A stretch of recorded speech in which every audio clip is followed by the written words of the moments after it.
that's the one, similar, identical one as well to Sydney. I see. Los Angeles has got their own version. They've got a little bar ball. First of all to Saturn. Yeah. Then to Uranus. Yeah. To Neptune. Yeah.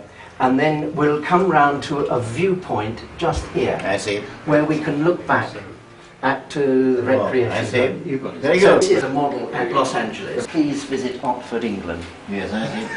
Yeah. Yeah. Fergus Walsh used this to illustrate where Quawa was. Oh, good. And he walked from the earth to here. Yes. And then he went out into the field behind you. Yes. And waved a flag to say, this is where Quawa was, outside the orbit of Pluto. Yep. And then we have Earth over there. I see. I've mown out the various orbits of the planets of this year. This one is done quite accurately. And I've marked in where 10 days motion is. That's where the Earth is. That's where Mercury is. Now, if you'd have come at 6 o'clock, it would have been about 4 metres to the left. 4 centimetres to the left. Each of these discs has an arrow pointed to the sun. I'm experimenting with Obviously done with immense care. Yes. Where were they made? Well, Dartford, wasn't it? Dartford engraved. No, the steel was, stainless steel was purchased at Seal, yes. and Able Engraving near Dorking did the engraving for us. Very well done. And then the pillars were... East Sussex. Yes. East Sussex. Very good. And this is the orbit, and you've got about 100 metres of cord to move the mower. Not easy. Not. David has the contract for the next 50 years, but no one else is going to go. I think so, yes. I get the idea now, yes. Yes, all right, so I think what we'll next do, we'll go over to Jupiter, which is in the corner there. Now, Jupiter really should be, strictly speaking, behind the hedge, but we felt to take the liberty of bringing it onto the recreation ground because it's got a greater educational value.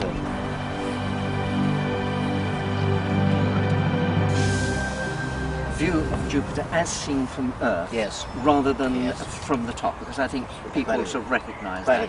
I didn't put the Great Red Spot in because I don't think it was visible at that day. It's not always there, anyway. No, but that's how I see the colours through my telescope. I don't know whether that's right or not. Well, I haven't got their ideas, but to me it's yellow. Is it more yellow, is it? More yellow, isn't it? Right. Already one begins to get a sense of how small, how much the sun is shrinking as we leave the centre. Very much so. Was I giving them a question of how far away Jupiter is?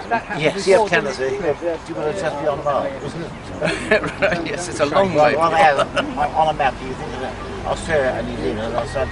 So, yes, I'm very happy to have it here. Well, I see, to me, it's just a bit, I see yellow. Yeah. It shows what it's meant to show. Yes, and again, it's the view that one had from the Earth instead of the top. Where Pluto is now. Well, it's not far. And to get there, we go right into Pluto Athenian. We go through the belt. Oh, right. So how many miles is it outside the orbit of Pluto? Well, we don't quite know, but certainly it's been fairly near Pluto. Right. So we'll probably just be going through that. If you got 4,000 million miles, Pluto Athenian, you certainly get through. Right. Okay. Pluto is probably much more than southern Mercury. Right. But don't you think it should be counted as a planet? We all thought so. The way that it interacts with the orbit of Neptune. We thought we went so well. So I don't know. We like to keep it at that. Right. Because my old friend Clyde Tom Ball. Yes. So that was remarkable, wasn't it? What a bit of work to find that. He's very quick to do. He's dependent. And the interesting thing is, he works on Lowell's calculations. Yes. And pretty accurate. Yeah. But Pluto is so small in the magnetic, it could not produce those perturbations. Right. Either it was sheer luck, or else the real thing's out there. Right. Well, and it's X. We're going to see whether we can just pick up Pluto from here. Now you see there's a gap between the two near, and in the distance there's a darker I see that. and it's very slightly to its right. Got it. There's just the top of Pluto. So that gives you an idea. So we're about 4.5 light hours away from there. So there we are. Most impressive. So Could you talk a little bit about what your impression is of what you've seen today?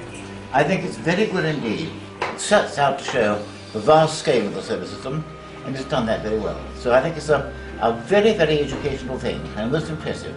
Ought to learn with great care, because everything is directly accurate. Can you compare it perhaps to other models you've seen?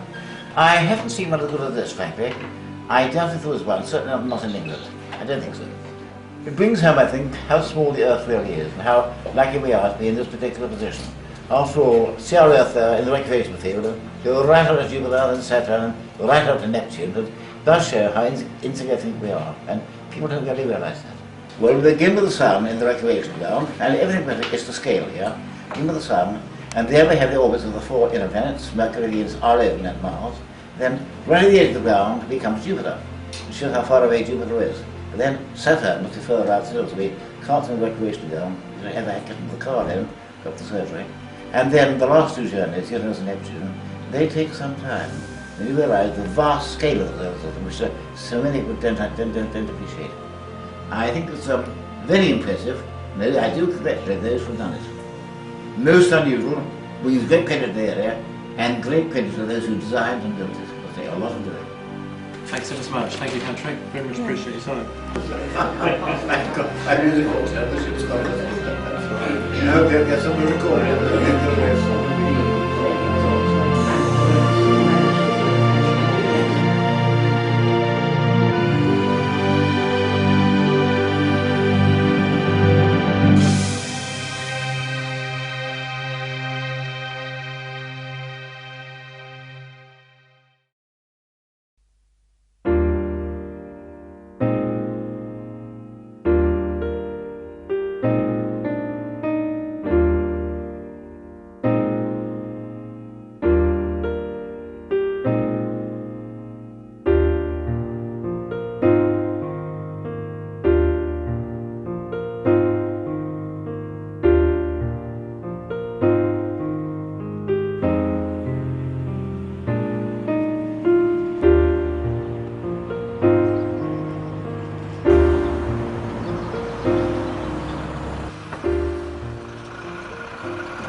There's a bucket there, we're going to string through the handle, bucket full of bricks, to keep the string underwater.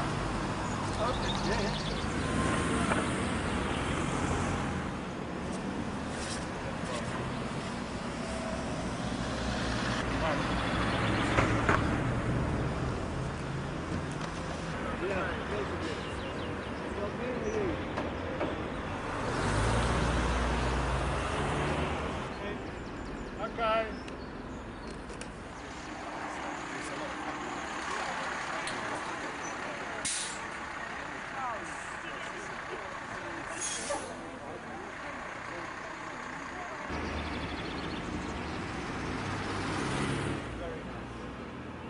That's brilliant.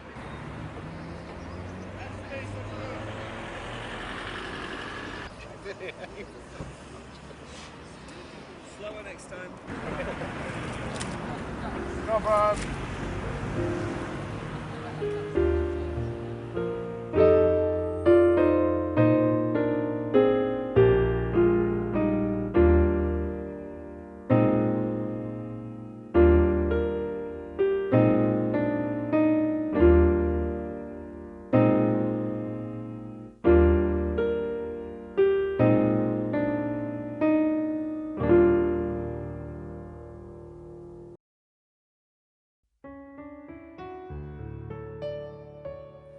There was great excitement as the Duke of Kent's helicopter landed on the recreation ground.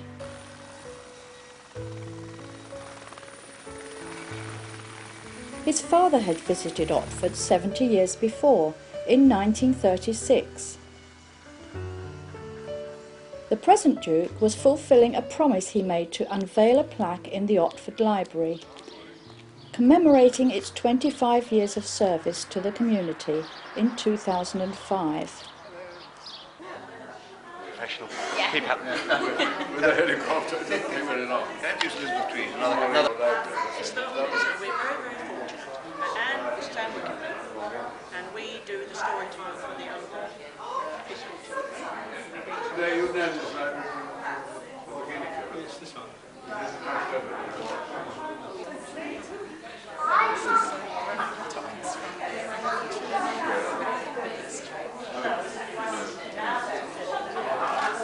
I'm Mr. Ray Groves, Group Scout Leader for Otford.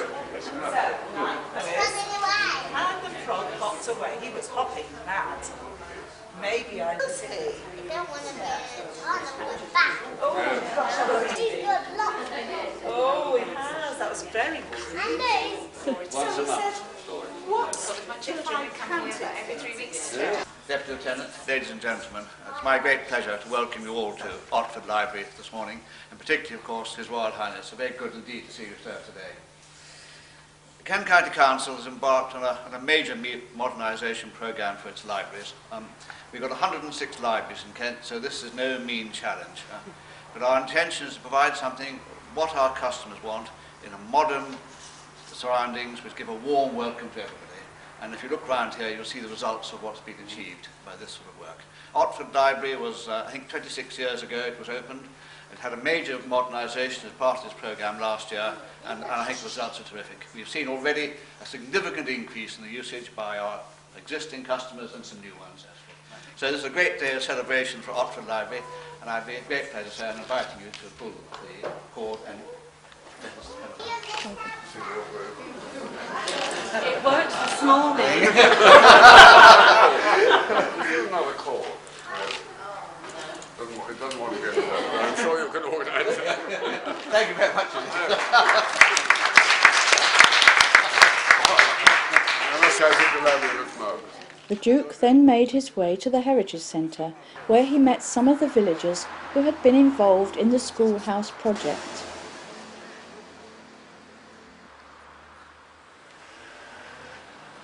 David Thomas explained to him his idea of the model of the solar system to celebrate the millennium. With the planets in their correct positions at that point in time.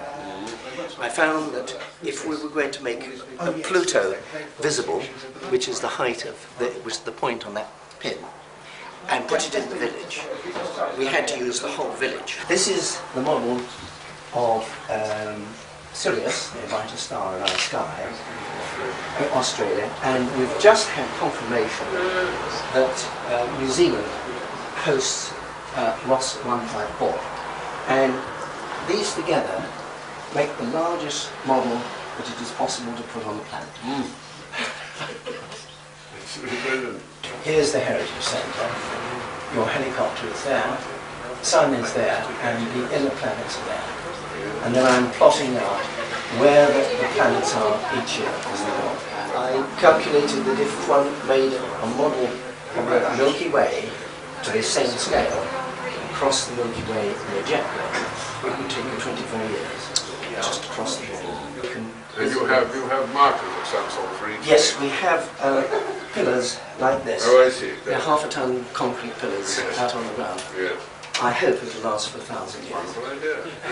Yeah. So this was the back wall of the headmaster's house in the 1870s, and there was a well which we discovered in the back garden, and we got the water analysed.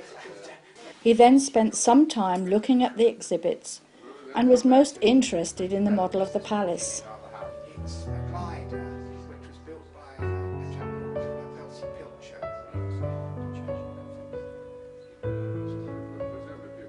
Palace, which in fact Otford Palace, yes, was being used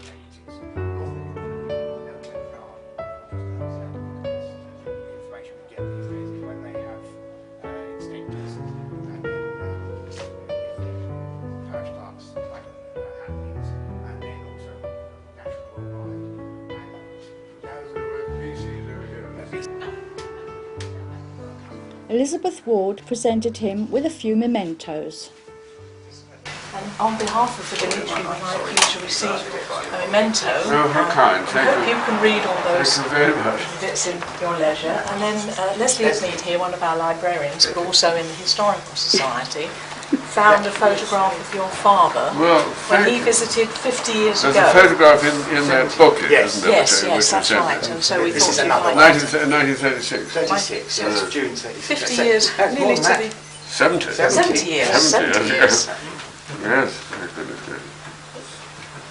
Fascinating. I wonder where that was, actually. Can you tell me? Yes, we'll pass this spot in a minute. See if you can work out the spot. Yes. Is that for me? Oh, yes, sure. That's for you, very yes, kind. yes. Thank you so much. And you did all the time now, stand around the top. Very, very, very clever. That's very nice. I know. Thank you very much. Right. The Duke then walked up the high street, speaking to villagers and shopkeepers, and called in at the florist, where he was given a buttonhole and a small bunch of flowers.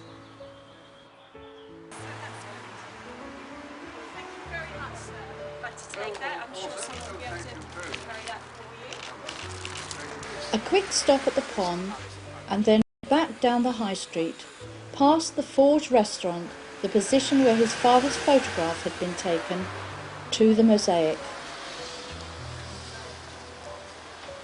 This road, almost certainly, is a road trackway that leads down the valley to Dartford.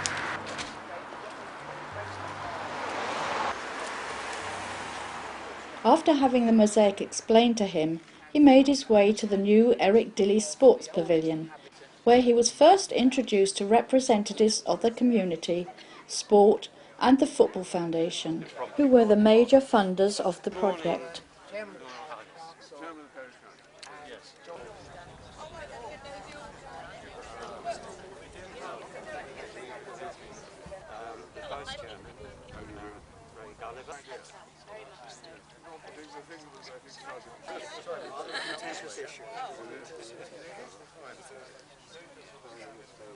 Oh, I see. Be informal.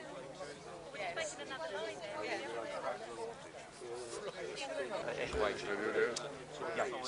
Yes, the over 60s. I see.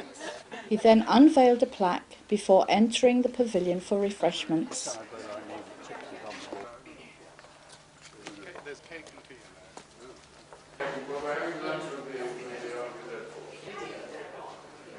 He took a quick tour of part of the solar system before boarding his helicopter to return home. Just in the background is the position of Earth as it is today. That's its winter position, but it's obviously just gone round. I see. It's gone round 6 months, so that's where it is today. Neptune. Neptune is towards in the high street. In the high street. Roughly where those buildings are. Beyond where we walked. And just just over there, that you may, with your height, you can probably see the tops of the oast houses, the Sefham Farm. You come this way slightly, Yes. see the white. And just in front of that, there is a field, and that's where Pluto is. And that's a 0.5 millimetre across. So this is the centre, and all the other stars are measured out from this position. The stars are all those thousands of miles away. That's right. That's right. So,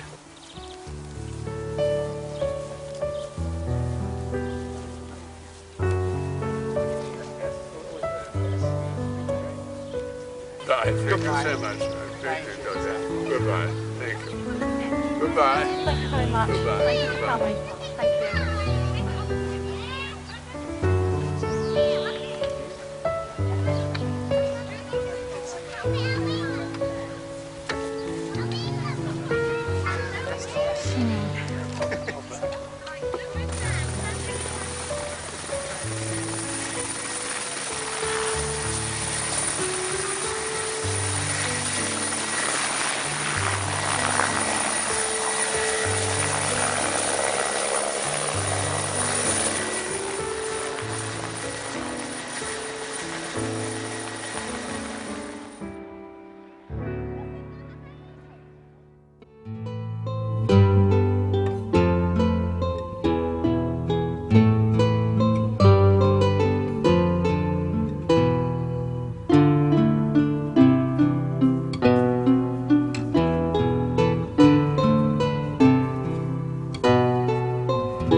And that's the interior.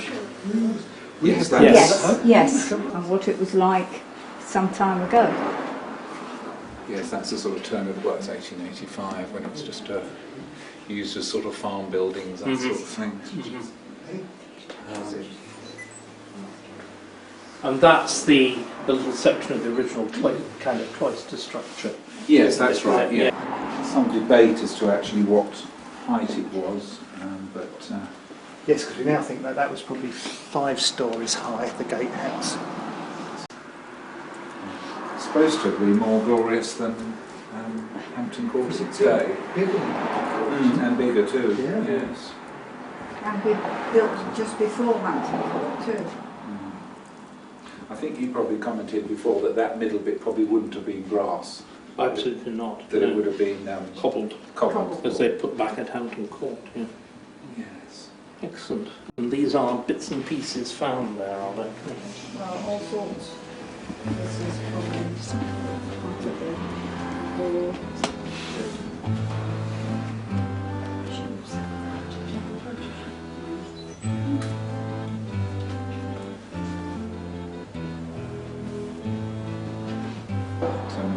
Just put a few little bits up to do with there. This chap was quite interesting. He was of Otford, and he finally worked out that he needed an engine for this plane, which is called the Hawk. And he left all the plans, and it was being made, the engine, and he got the plane itself, but he managed to kill himself, unfortunately, just prior to putting the engine in the plane. But I think it was in 2003 when the centenary of the Wright brothers flight, there was a big sort of documentary on this chap, and they remade his aeroplane at Dundee University and made the engine he was going to put in it. And then they said, well, if it takes off, for more than 20 seconds, he would have done more than the Wright brothers. This is sort of 5 years before the Wright brothers, and they actually got it up in the air, and they found they couldn't get it down, and in the end they had to actually crash it because they were running out of airways. But they said the only thing that he would have had to have done was to have actually strung a seat, because he was hanging on by his elbows. But it would have been fairly sort of obvious that he needed a seat to sit in. But if he hadn't have sort of killed himself, he probably would have been the first man, sort of powerful. Yes. Yeah. Oh well.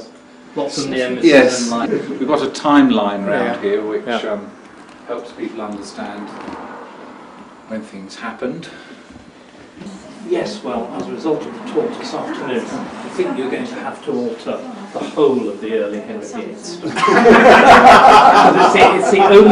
the only moment that Warham is really politically important. I'd be astonished if he's not building right through the 1520s. Really? Yeah, just keeping on. Well, look at it. It's this immensely sprawly structure. Yes.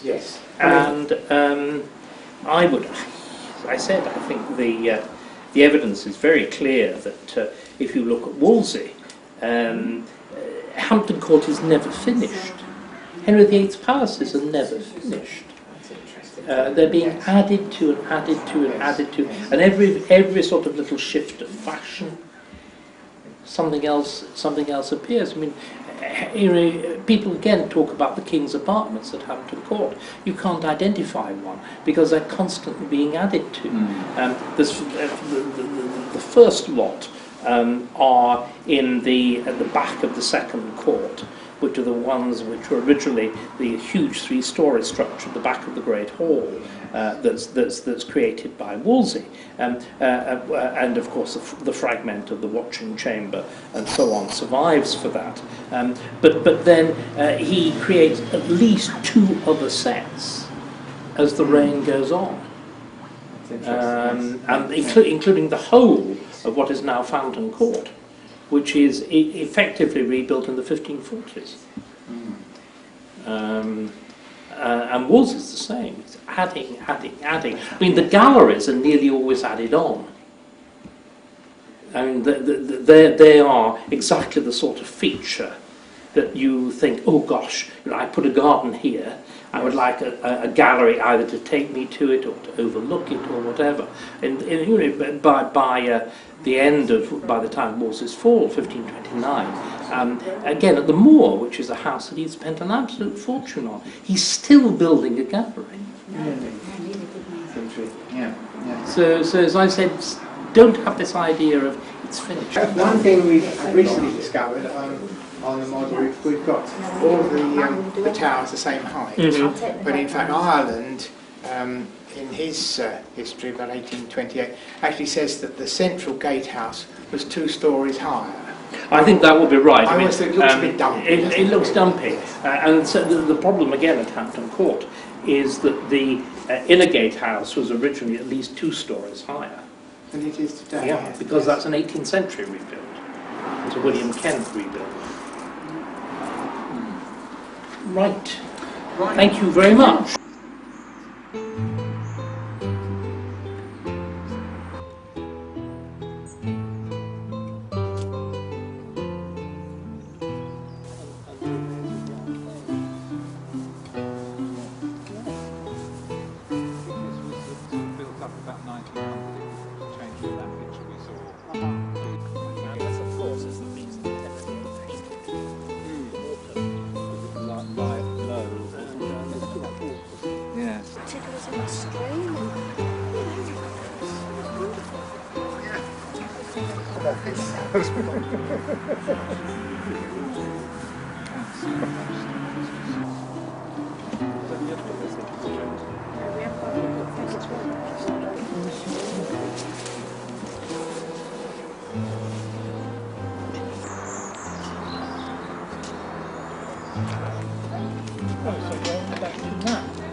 Castle. Well, Victorians called it a castle because they didn't know it was a palace. How interesting.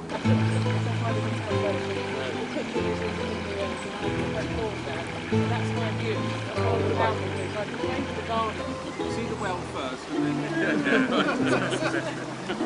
And obviously the run through here is still not perfect. My gardeners have cleaned out the bottom of it there, so you can see.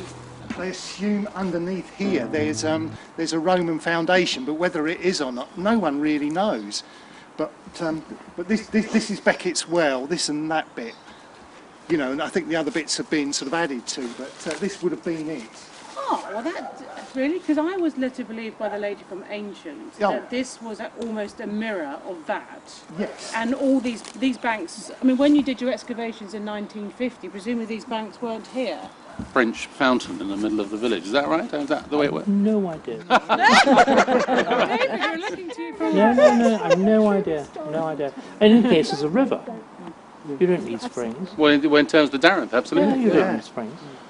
This is a freshwater spring that comes out of the chalk hills. Yeah. Yeah. That feeds this. But that you have, I think... You can't drink river water, can you, or can you? Well, they never drank water. Oh, okay. They drank beer. Sorry? Where is the boundary of the house? What's up here, you mean? Oh, well, no, it's further down, because we can tell you that, because obviously part of our land is protected. And there's a point where it ends, and actually it's the edge on the side of the edge of the tennis court. Is it nice and warm? Because they couldn't put the tennis court close to the house with the land. His shoes on.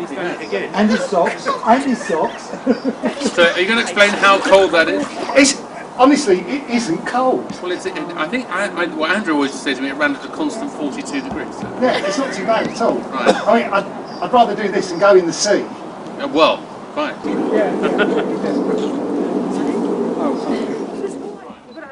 You also wash. The Middle Ages wash. We only really get very dirty in the 16th century, once we get religion. Which is associated with nakedness. You know, nakedness becomes a bad thing. But the Middle Ages are quite keen on washing. So you need it for cooking. All of those things. But I would imagine so. Yeah. And also, does this stream flow down to the palace? Yes, it does. Right. Well, there's your explanation. It's the water supply of the palace.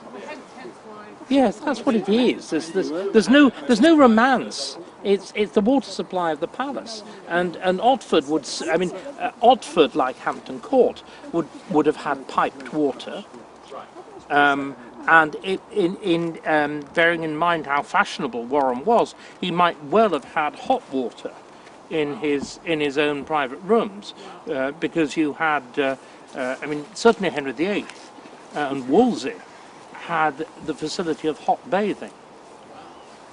No, I mean just as we do, just hot water.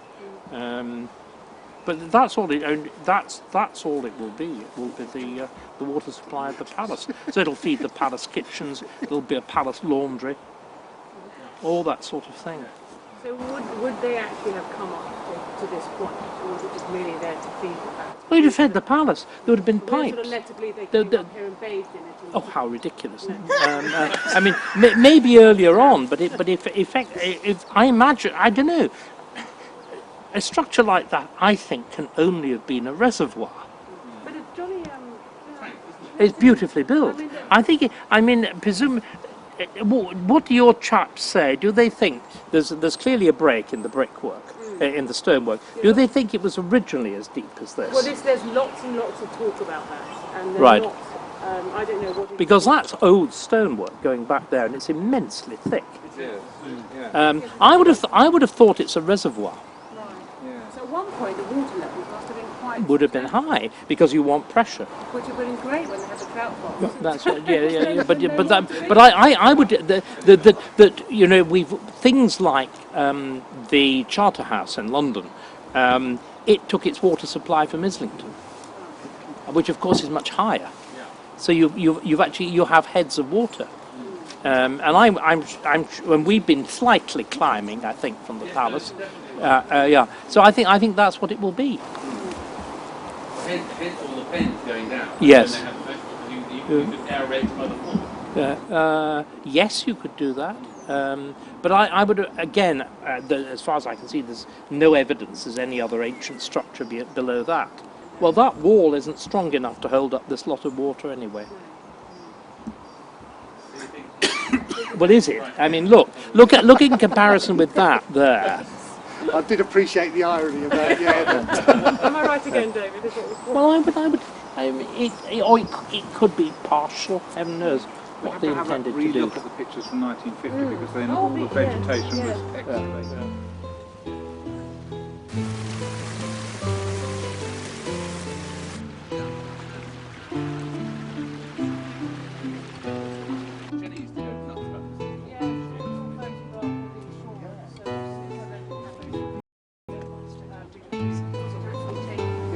Pallium is the strange cross on the left side of it. Yes, which is actually, it's the symbol of the office of our That was part of our badge. Hey, stop blethering, you lot. This end here is original Tudor. Look at the base of the stack. Wait, listen, come here, quick. Did you know that this end of your house is Tudor? Look at those details of the curves on either side there. Right. That is real. That is actual Tudor brick in there. Right. You've got Tudor brick in the centre of that panel there, Right. and this is all obviously the same bricklayers who do the courtyard of the palace. Right. Mark, Isn't did you it? hear that? You better come. Pay attention. Stop doing your own research and listen to somebody. Following instructions. Oh, right. Following instructions. You don't need the internet. No, We have Mark, David. this is did you know this is actually clearly built by the same builders as the palace? Isn't that And the same decorative brickwork. Look at it. It's the same. If you go and look at the courtyard side of the palace, where there's the arcade, it is. Look, it's the same. They're the same brick forms. Look at this curve here on either side, which are very early Renaissance features. They're primitive brackets. Is there a big fireplace? Yes, enormous. Yes. See, we're led to believe, or indeed the heritage, sort of with the information that we have, this was possibly a farm here. Far too grand. That's far too grand. Far too for a grand. farm. It was never a farm building. That's not a farm building. No. No farmer will possibly do that. No, it's much too elegant. So what do you think it's? I've no idea. I would need to look at it on a map. Oh, really? But So that's so extravagantly built. Right. And so unusual. That's Oxford for you, David. what happened between the 16th century and now? Yes.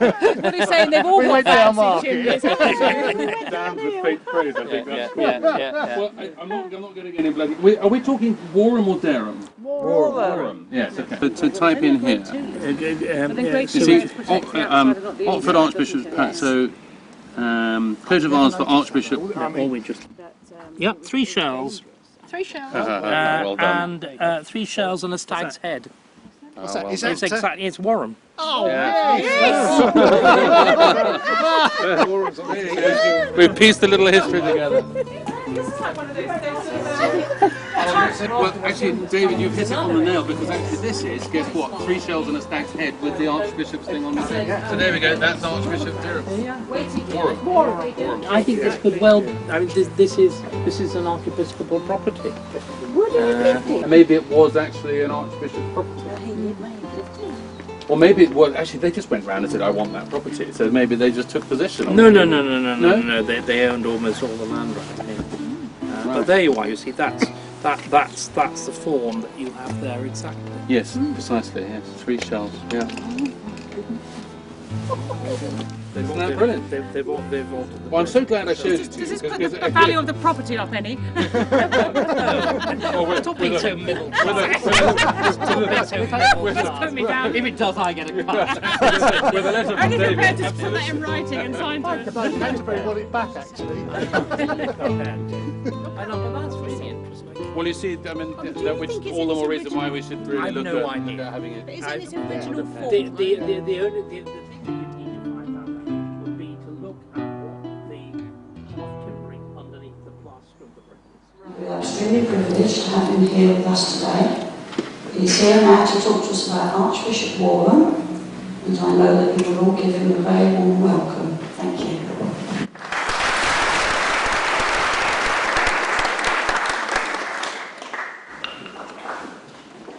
Leslie Rector, thank you.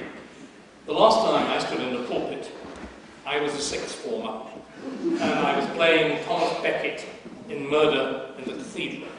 And at the end of it, a wise headmaster came up to me and said, Starkey, you would have made a very good bad cardinal.